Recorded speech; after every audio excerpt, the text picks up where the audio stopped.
Boa noite, meus irmãos e irmãs, que Jesus, o divino médico de nossas almas, nos ilumine sempre, que na noite de hoje nós possamos falar para todos e todas, mas principalmente aqueles que estão nas condições de maior sofrimento. O nosso tema de hoje, cuidar do corpo e do espírito, é um tema extremamente interessante do Evangelho segundo o Espiritismo, de um espírito protetor chamado Georges. Está lá no capítulo 17 e o item 11. E citando um trecho do capítulo, ele diz assim: grande problema ficaria sem solução se o Espiritismo não viesse,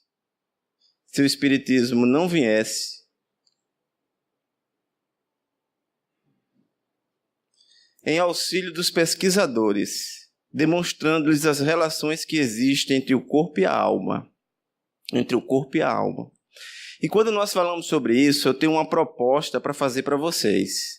De início vai ser um pedido, e no final vai ser um convite. O pedido que eu tenho para fazer a vocês é semelhante a um presente. Você vai presentear alguém na noite de hoje. Você vai presentear. Eu, quando fazia essa reflexão, eu lembrava da figura de uma criança que vai para o aniversário do colega. Aí a mãe compra um presente para o coleguinha. Mas ela compra justamente o presente que a criança queria ganhar. E ele pega o carrinho que ele vai dar de presente para o colega. E você já imagina a cena?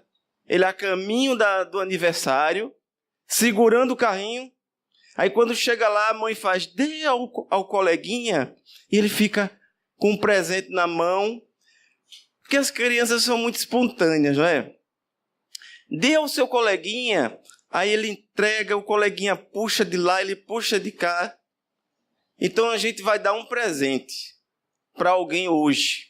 Esse presente é assim, semelhante a essa criança, que quando ela deu o presente para o coleguinha, que ele abriu, os dois foram brincar. Sabe quem brincou e se divertiu mais com o presente? Foi quem deu. Aquele que deu o presente foi quem mais se divertiu. Esse presente que você vai dar na noite de hoje vai ser algo que você vai dar ou doar para alguém, mas quem vai usufruir é você. Então, qual é o presente que eu dou para alguém, mas quem usufrui mais sou eu? Qual o presente que vocês imaginam que seja? É o perdão. Porque o perdão é assim. Você dá a alguém, mas quem usufrui mais é você. É a felicidade do perdão. E por que nós falamos isso em cuidar do corpo e da alma? Porque nós adoecemos muito por falta de perdão. E às vezes nós não temos um alcance dos processos que envolvem nossas vidas. Às vezes eu encontro espíritas que são defensores de coisas absurdas. Por exemplo, a pena de morte. Embora no Brasil não exista pena de morte, existe morte sem pena. E eu vejo muito espírita, às vezes até falando, eu cito espírita porque eu não quero citar outras denominações religiosas, mas às vezes eu vejo espírita falando, mas Josué, é fácil falar, mas porque o criminoso não fez nada com a sua família, não fez com você. E às vezes nos referimos às pessoas envolvidas com o crime, que estão nos presídios, e as imaginamos, tem que sofrer mesmo, ali não é hotel não. Tem que viver nas condições mais subhumanas. Vocês entendem por que o Espiritismo é conhecido como cristianismo redivivo? Porque o cristianismo estava na UTI da vida, repleto de dogmas, de rituais, de culto exterior. O Espiritismo vem romper com esses rituais e dogmas de culto exterior e vem nos falar para a alma, para o coração, para o sentimento. Porque o espírita que é favorável a morte de um criminoso, ele não compreendeu ainda a doutrina espírita e ele esqueceu de uma passagem de Jesus em que Jesus diz assim: à minha direita estarão aqueles que me deram de beber quando tive sede, de comer quando tive fome, que me visitaram quando preso, quando enfermo e que me receberam quando estrangeiro. Mas o espírita tem uma outra razão ainda mais complexa, porque você imagina o criminoso lá no presídio, ele fica controlando o crime aqui fora. Fica ou não fica? Ele fica coordenando o crime, é celular. Eu fico impressionado como os celulares pegam tão bem nesses lugares. Às vezes a gente chega aqui fora e não consegue sinal. Lá dentro é uma maravilha. E aí eles ficam de lá coordenando o crime, aí você diz assim, tá vendo? Mas se você está inquieto porque ele coordena o crime preso, você não vai compreender o perigo que é ele coordenar na invisibilidade. Ele desencarna através de um homicídio, através de algum processo complexo, através de uma execução, seja lá qual for, sem que tenha recebido a devida assistência espiritual da evangelização. Aí agora ele sai do presídio e vai para a sua casa. Vai ficar do lado do seu filho, vai ficar do seu lado, vai ficar do lado da sua família, porque é isso que acontece. Nós estamos fazendo evangelho no lar e às vezes falamos assim, mas eu faço evangelho no lar, eu assisto palestra, eu recebo passe e eu não estou vendo uma mudança na minha vida porque você está fazendo tudo para fora. Você ainda não entendeu que você precisa permitir que o evangelho adentre o seu coração, porque quando você desenvolve sentimentos de impiedade, de intolerância, de desrespeito, você não compreendeu o alcance da doutrina, então você faz um evangelho no lar, apenas por obrigação. Olha, meu evangelho é tal dia, você faz. E faz bem rápido, 10, 15 minutos naquela pressa, às vezes nem faz com pressa. Às vezes você fez realmente com sentimento naquele momento, mas depois do evangelho acabou. Liga logo aí em Game of Thrones, que hoje é o último capítulo. Aí pronto, aí o sangue escorre pela televisão. Aí você vai dormir com o evangelho ou com Game of Thrones? Eu não estou aqui convidando você a não assistir nada, não. Mas de preferência à noite, escolha melhor o que você vai assistir. Aí você faz o evangelho e começa a alimentar pensamentos inquietantes em relação aos seus irmãos. Os presos são nossos irmãos. Nos ensinou Jesus. Se ele desencarnar sem esclarecimento, o que é que você acha que ele vai fazer? Ele vai sumir? Você acredita que ele vai deixar de existir ou você acredita que ele vai estar aqui entre nós? Eu fico muito preocupado com alguns momentos que nós estamos vivenciando e que precisamos ter muita prudência em relação ao evangelho em nossas vidas, porque a base do evangelho segundo o Espiritismo que os Espíritos nos trouxeram é o Sermão do Monte e as bem-aventuranças. E uma das bem-aventuranças diz, bem-aventurados os mansos, porque herdarão a terra. É Jesus nos trazendo a senha. Quem vai herdar a terra? A terra de regeneração.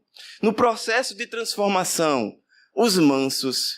Vejam vocês que Jesus não está falando que herdarão a terra os perfeitos ou os pacificadores, porque existe uma bem-aventurança em que Jesus diz, bem-aventurados os que promovem a paz, porque serão chamados filhos de Deus. Os que promovem a paz estão no degrau bem acima de nós.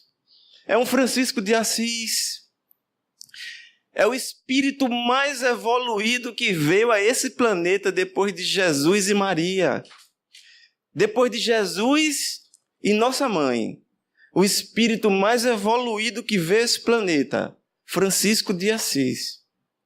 E quantos pacificadores ele inspirou? Francisco Cândido Xavier, Mahatma Gandhi, Martin Luther King, Irmã Dulce, Madre Teresa, quantos espíritos nós poderíamos citar? Porque o pacífico, ser manso, é você não revidar, é você não agredir, mas ser pacificador é você devolver a agressão do mal com o bem. É você devolver o mal com o bem. Esses espíritos estão numa etapa acima de nós. Nós reconhecemos, mas nós precisamos começar a trabalhar essa mansietude dentro de nossos corações a nível de sentimento. Porque o Espiritismo não quer trabalhar você somente no exterior, mas principalmente por dentro. Jesus falava, são sepulcros caiados de branco por fora e podres por dentro, se referindo àqueles que só cuidam do lado de fora das aparências. Porque nós vivemos muito no mundo das aparências. Mas o conhecimento espírita vem até nós, nos tirar desse sono. Antes de conhecer a doutrina espírita, eu não sabia nem fazer uma prece. Eu acreditava que fazer uma prece era pegar uma fórmula, Pai Nosso que estás no céu, e aquela coisa bem apressada. Depois que você conhece o Evangelho segundo o Espiritismo, vê os Espíritos trazendo esses conhecimentos para nós, e os Espíritos ensinando a fórmula não vale nada. Orai conforme vossas convicções. Um bom pensamento vale mais que numerosas palavras, que não ditas do coração, do sentimento. É o seu sentimento que cria a vibração, e é esse sentimento que atrai para nós os espíritos condizentes com essa vibração. Então eu conheço muitos amigos, irmãos e irmãs, com todo respeito, que falam e conhecem e têm um conhecimento da doutrina espírita, mas ainda usam as redes sociais para disseminar o ódio, para compartilhar discursos de intolerância, de desrespeito às diferenças. As diferenças. Nós precisamos trabalhar o respeito e o amor próximo em nossas vidas, porque todos somos irmãos e irmãs. Por que que as bem-aventuranças são tão lindas? Porque Jesus está falando, você quer viver no mundo de regeneração? Torne-se ao menos manso. Bem-aventurados os mansos, porque herdarão a terra. É uma mensagem consoladora e reveladora que nos trabalha profundamente na alma. Eu achei interessante quando Marcílio estava fazendo o exórdio, porque ele citou Gregório, que foi um ex-papa. E tem a ver um pouco com o nosso tema de hoje. Nós não havíamos conversado sobre isso, mas uma das referências que nós vamos usar hoje à noite para compreendermos melhor esse contexto é uma obra de André Luiz chamada Libertação, desse espírito iluminado, desse conjunto de obras que é a coleção André Luiz, que é uma pleiade de espíritos iluminados, nos fala.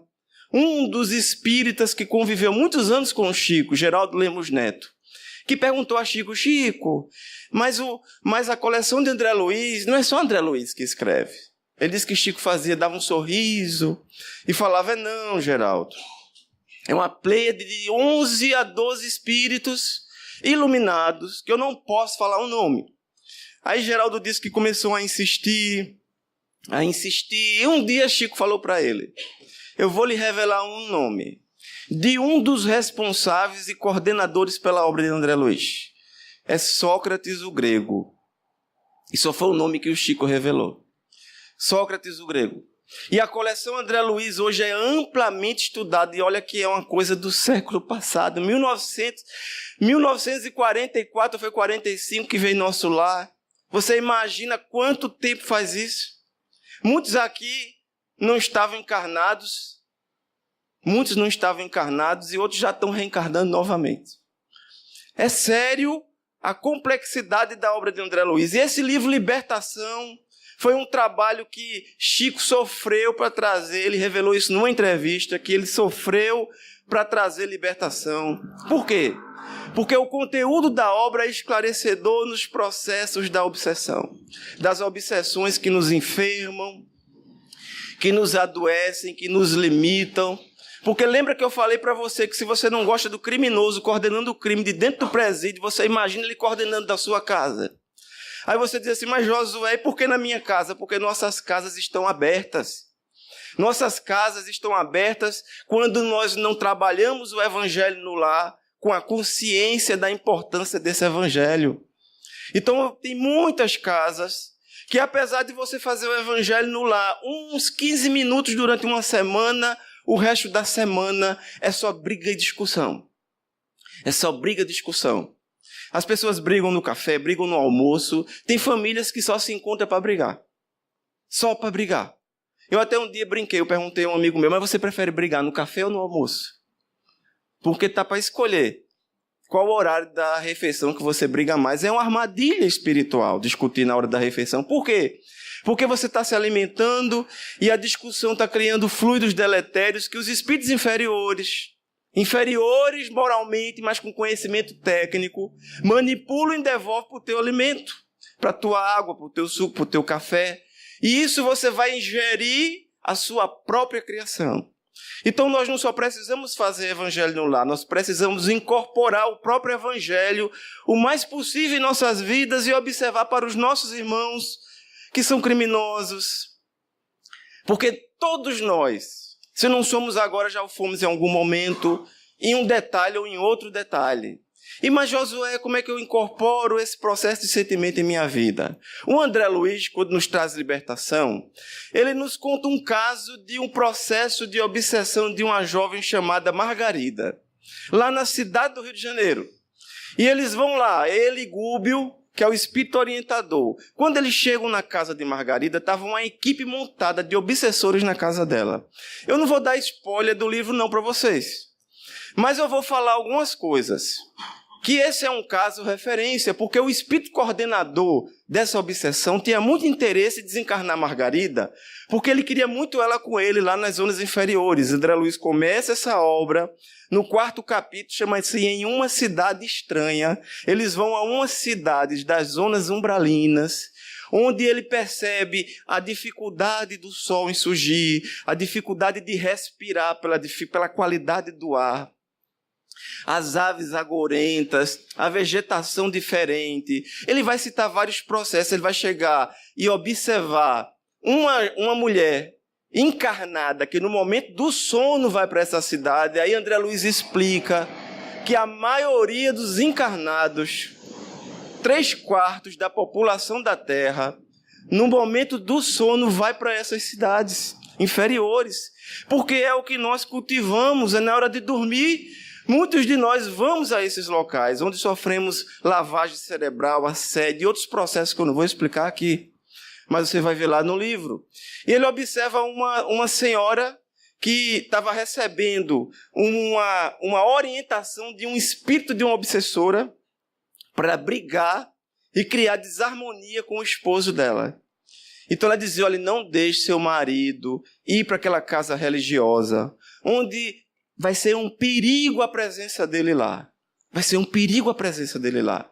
É preciso que você afaste. Até porque lá ele pode conhecer alguém e trair você. Estava colocando coisa na cabeça daquela senhora, para que quando ela voltasse do sono, ao acordar, ela não lembraria a conversa, mas ela ficaria com um sentimento dentro dela, de criar uma dificuldade para o esposo, para não ir a uma casa, talvez, eu não sei se católica, não sei se espírita, ele não explica na obra, mas nós vamos percebendo como é complexo o processo da vida e da interação. Da mesma forma que o Espírito nos explica que nós precisamos cuidar do corpo, nós precisamos cuidar da alma, porque o corpo é um instrumento do Espírito, mas a alma é o processo mais complexo do Espírito.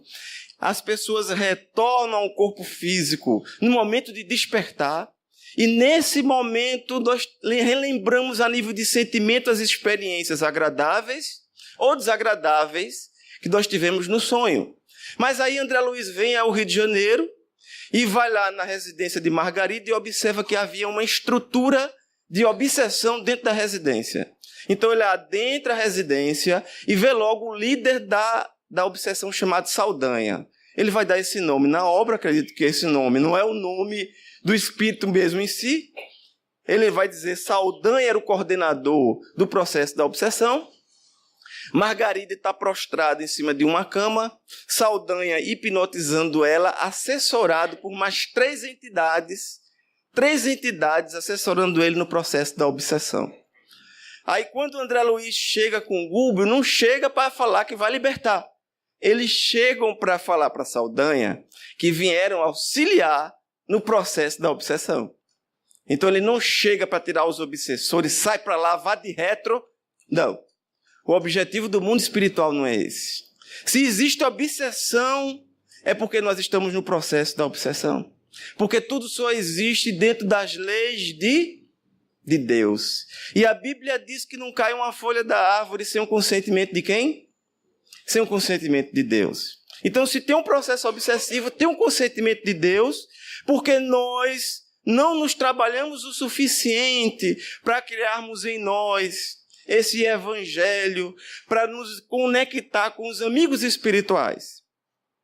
E aí, quando eles chegam naquela residência, que eles observam o processo, eles já começam a elaborar uma estratégia para trabalhar a obsessão.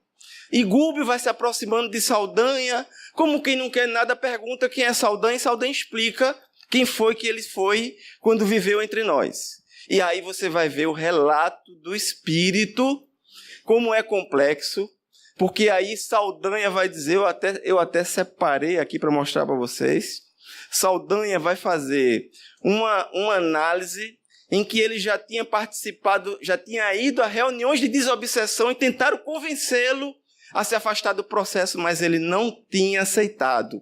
E ele explica assim: muita gente convida a minha transformação espiritual, consintando-me ao perdão estéril. Não aceito, porém, qualquer alvitre. Meu desventurado Jorge, que era o filho dele, sob a pressão mental de Irene, de Lacerada e de Iracema, eu cito o nome dos familiares, não resistiu, perturbou-se e enlouqueceu. Ele vai falar do caso do filho, que Saldanha desencarna com uma tuberculose na indigência e na miséria, sem assistência de ninguém. Quando ele desencarna, ele deixa o filho com a esposa. O jovem, com todas as dificuldades e limitações, tinha um emprego em que trabalhava ele para sustentar a mãe. Mesmo com essa dificuldade, ele casa e ele sustenta a casa dele e a mãe, moram todos juntos, até que no trabalho dele acontece um crime e o filho de Saldanha foi incriminado. Colocaram a culpa nele. Ele não tinha culpa, mas precisavam encontrar a culpa porque o verdadeiro criminoso era alguém de destaque na sociedade, e monta-se uma estrutura para encontrar um culpado, de preferência um culpado pobre, praticamente na miséria. Saldanha acompanha todo o processo do filho sendo perseguido, do filho sendo preso e torturado na delegacia para comentar, como falou Marcílio, interessantemente no exórdio, sobre aqueles que na Inquisição eram forçados a confessar, até o que não fizeram. O jovem confessa o que não fez, vai preso e Saldanha fica acompanhando, trabalhando para ajudar o filho, mas ele não consegue, até que o filho desencarna na pressão. E ele fica repleto de ódio por aqueles que prejudicaram o seu filho e sua família. E ele conta, Saldanha, que encontrou Gregório. Quem é Gregório nesse processo, vocês estão lembrados? É o coordenador do trabalho daquelas zonas inferiores. Porque assim como falou Jesus, assim na terra como no céu. Da mesma forma que aqui tem quadrilhas, tem organizações criminosas, no mundo espiritual, nós vamos encontrar organizações iluminadas, de espíritos abençoados. Mas também vamos encontrar organizações criminosas, porque os que desencarnam aqui não se transformam em santos, porque foram para o mundo espiritual. E aí o Saldanha é recolhido por Gregório, e ele é um instrumento perfeito para Gregório. Por quê? Porque ele desencarna repleto de ódio, e acompanha o sofrimento e as injustiças de toda a sua família. Às vezes, quando nós, sem perceber, apontamos o dedo para os nossos irmãos lá fora, nas condições mais difíceis, os presídios, as ruas, os abrigos, os manicômios, os hospícios. Nós não sabemos como eles estão vivendo. Eu lembro muito de uma mensagem de Bezerra de Menezes, quando o doutor Bezerra nos convida através de Divaldo Franco. Há tanta dor, há tanto sofrimento, que faz vergonha ser feliz. Ele não está falando que você precisa se envergonhar, porque você vive bem com a sua família. Não é isso que ele está falando. Ele está falando que às vezes nos isolamos da dor e do sofrimento dos nossos irmãos e irmãs, que estão passando por tantos processos complexos lá fora. E dentro das nossas limitações, o que nós podemos fazer É trabalhar através da prece, através da divulgação, através da presença, através das visitas nos abrigos, nos cárceres, em toda parte onde nós pudermos levar a mensagem do Evangelho. Vocês sabem onde é que Chico passava? Todo dia das mães? Chico Xavier. Ele passava nos presídios. Ele ia nos presídios e as pessoas perguntavam: Chico, os presídios estão repletos de obsessores. Ele falava: não, meu filho, os presídios estão repletos de mães. Os obsessores já fizeram o seu trabalho, colocaram eles lá. Os presídios estão repletos de mães, porque as mães não abandonam seus filhos. Aonde quer que eles vão? As mães amam seus filhos independente de qualquer coisa, de qualquer situação. E com todo o respeito que eu tenho aos pais, eu sou pai, amo meu filho, mas eu acredito que minha esposa, que é mãe, ame mais ainda. Porque os presídios estão repletos de mães, mas ainda tem poucos pais. Tem poucos pais. Porque muitos pais trabalham dentro de si o orgulho, o egoísmo, delinquir o que se vire. Mas para uma mãe não existe isso. Lembram da mensagem do Evangelho que Jesus nos traz através das bem-aventuranças? Bem-aventurados os mansos, porque herdarão a terra. Mas quando nós falamos em mansuetude não significa que você se afaste da dor, das dificuldades e dos problemas que nossos irmãos vivem lá fora. Porque esses problemas vêm para o nosso lar. Quando o André fica observando a casa de Margarida, ela recebe a visita de um médico. No momento que o médico adentra, o Saldanha ri. Porque ele diz assim, lá vem ele para escutar ela, observar o pulso, a pressão. E nós sabemos que isso é o que menos importa, ele dá uma risada, o Saldanha, no processo da obsessão. André Luiz observa que quando o médico adentra a casa, vem um espírito com o médico. E aí ele explica na obra que todos os médicos, mesmo os médicos materialistas, têm a companhia de um espírito que trabalha o assistindo no tratamento dos mais necessitados. Então, André Luiz conversa logo com o enfermeiro, que é o que acompanha o médico, é alguém que havia sido enfermeiro dele na última encarnação, e ele desencarnou e continuou acompanhando o profissional, mesmo desencarnado. Como o enfermeiro percebe o que está acontecendo na casa, para não se revelar, e para não revelar André Luiz diante dos espíritos, naquele quadro de obsessão, ele se cala. Mas aí André Luiz acompanha aquele profissional até a sua casa. É interessante ele fazer esse relato na obra, porque quando ele chega na casa do médico, ele observa a família e a situação em que o profissional vivia. E aí ele conta que, ao adentrar o recinto, o profissional, um homem de idade bem avançada, que já havia se enviuvado e casado novamente, tem os filhos que se encontram ali e a esposa que desencarnou não saiu de casa. A esposa desencarnada não saiu de casa. Eu às vezes até acho isso engraçado. Eu vou explicar a vocês porque eu acho engraçado. Eu conheço pessoas que dizem assim para mim, olha, eu estou guardando isso aqui. Aí casa, eu conheci um casal que 18 anos depois de casado, ela ainda tinha guardado coisa de presente do casamento dela. 18 anos atrás. Olha, isso aqui está guardado. Ela vai desencarnar ele e eles não vão usar. Aí eu acho engraçado porque eu já vi casos em que a mulher desencarna ou o homem, e aí o outro que chega é que vai usar o presente. Aí um dia eu conversando com uma pessoa amiga que havia passado por um processo, disse assim, ô Josué, eu cheguei na casa e, para minha felicidade, a defunta, ela usou essa expressão, a defunta era uma pessoa zelosa, havia guardado tudinho para mim. E eu fiquei ouvindo. Ela disse, será que ela está lá incomodada com isso? Eu disse, senta lá na cadeira dela para tu ver. E a mulher do profissional estava lá. Por que ela estava lá? Do médico. Porque ela tinha um problema com o marido, tinha um apego excessivo a 2 filhos que não gostavam de nada. E tinha muita raiva daquela que havia assumido o lugar dela.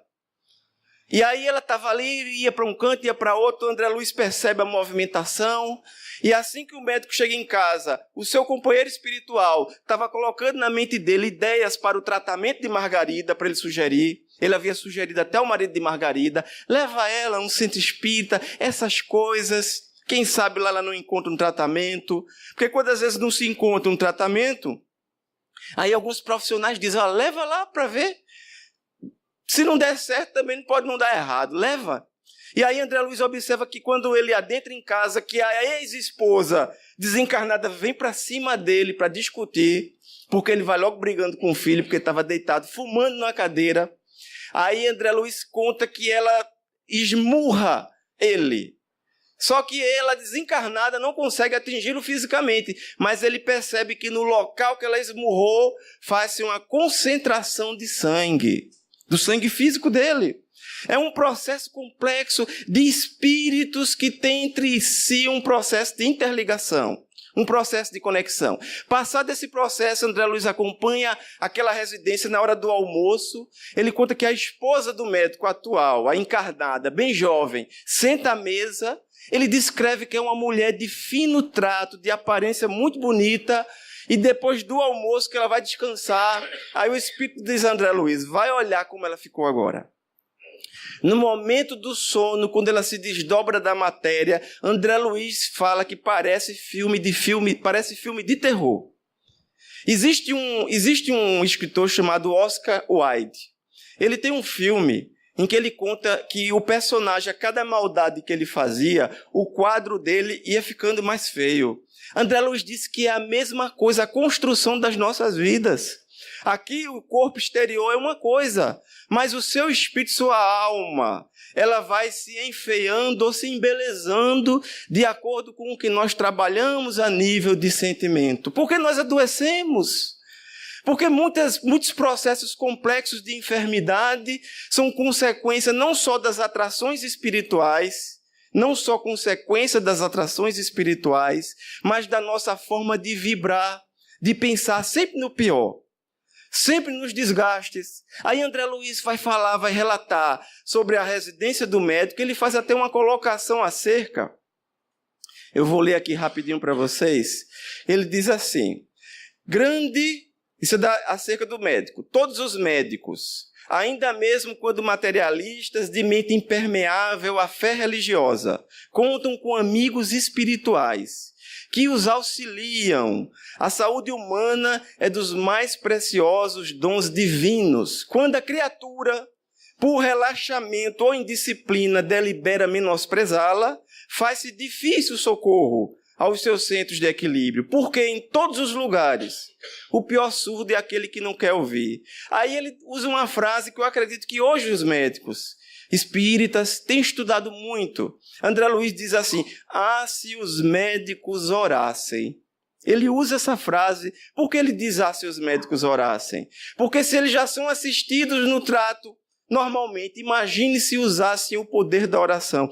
Aí o amigo espiritual de André explica a ele sobre a irmã, a esposa do profissional. Ele diz assim, esta irmã desventurada permanece sob o império de espíritos gozadores e animalizados, que por muito tempo a reterão em lastimável desequilíbrio. Acreditamos que ela, sem fé renovadora, sem ideias santificantes e sem conduta digna, não se precatará tão cedo dos perigos que correm e somente se lembrará de chorar, aprender e transformar-se para o bem quando se afastar em definitivo do vaso da carne. Quantos de nós podemos estar nessa condição? De estarmos aqui vivendo as ilusões do corpo, as ilusões da vida. Lembram da mensagem do Evangelho de Jesus nos convidando à porta larga ou à porta estreita? Jesus nos convida à porta estreita. E por que eu falo isso para vocês? Com todo o respeito que nós precisamos ter para com o pensamento de cada um de nós. Um dia, eu estava passando por um momento de grande dificuldade na minha vida. E aí eu estava indo falar em uma casa espírita faz alguns anos. E antes de me preparar para ir para a tribuna, eu estava numa salinha como essa, me preparei e fui para a tribuna. Na salinha estava um livro de Emmanuel chamado Pão Nosso. que alguns dizem que devia se chamar Pão Nosso. Porque toda vez que a gente abre, a mensagem que vem às vezes precisa bater na gente. Aí eu abri Pão Nosso e veio uma mensagem que falava de Simão o Cirineu. Eu nunca mais esqueci dessa mensagem. Porque quem foi Simão o Cirineu? Vocês sabem quem foi, não? É pouco conhecido porque só há uma referência a ele no Evangelho. Simão Cirineu, ele era conhecido assim porque ele vinha da cidade de Cirene. Ele era aquele indivíduo que no momento da Via Crucis, quando Jesus estava a caminho da crucificação, ele estava ali pertinho, Jesus cansa, se curva, e ele é convidado a ajudar Jesus a carregar a cruz. Aí eu pergunto a vocês acham que Simão foi ajudar Jesus a carregar a cruz de livre e espontânea vontade? Não. Ele foi forçado a ajudar Jesus a carregar a cruz. Contam alguns estudiosos que ele levou uma chibatada para convencê-lo a ir ajudar Jesus. Na hora que o centurião determinou que ele fosse ajudar Jesus, ele falou que estava com muita pressa. Eu estou com muita pressa. Aí ele deu uma chibatada nele, aí ele foi ajudar Jesus a carregar a cruz. E por que eu li essa mensagem? E Emmanuel me disse na mensagem, me deu a resposta. Emmanuel disse, em outras palavras, meu filho, a dor às vezes bate na nossa porta, porque para irmos ao encontro de Jesus, muitas vezes necessitamos levar uma chibatada também. Precisamos passar pelo sofrimento, porque é ele que nos leva ao encontro de Jesus. Porque eu encontro muitos irmãos e irmãs que dizem para mim, mas Josué, eu ainda não consigo fazer o bem espontaneamente, eu ainda faço o bem porque eu espero um retorno pelo bem que eu fiz. E eu falo sempre, se preocupe não, porque o processo pode começar assim. Lembra de uma frase que diz, o mentiroso tanto mente que acredita na mentira. Faça o bem mesmo assim, porque o bem é transformador. Conta-nos, Emmanuel, nessa mensagem, que Simão foi ao encontro de Jesus através da força e da dor do chicote.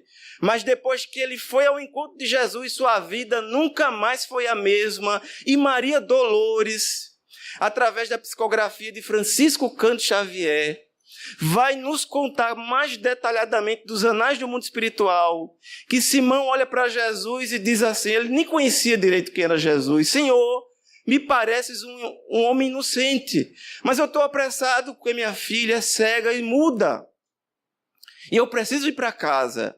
Jesus olha para ele e diz assim, Simão, eu já te conhecia, não te inquietas, mesmo o bem, Simão, que fazemos a duras provas e forçosamente, é sempre um instrumento em qualquer parte que cheguemos. Eu lembrei de Chico Xavier quando ele disse, em qualquer parte que você chegue, o bem que fizerdes é teu advogado em qualquer lugar.